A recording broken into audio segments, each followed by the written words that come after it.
शुभ्र कुंदाची फुले. सध्या या फुलांना खूप बहर आला आहे.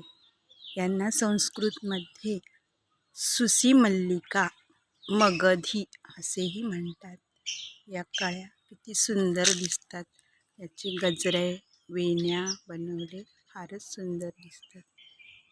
पांढरा शुभ्र रंग फारच सुंदर दिसत आहे. अशी ही सुंदर कुंदाची फुले मी काढून आणली आहेत. आता याचा गजरा बनवणार. आता सुई धाग्याच्या साहाय्याने अगदी सोपा असा गजरा बनवणार आहे.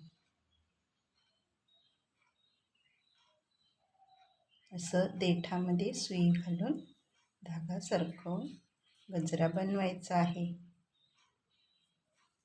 अशी फुले घालून घ्यायची.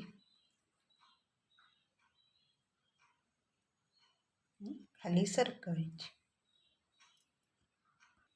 असा हा कुंदाच्या फुलांचा सोपा आणि सुंदर गजरा बनवून तयार झाला.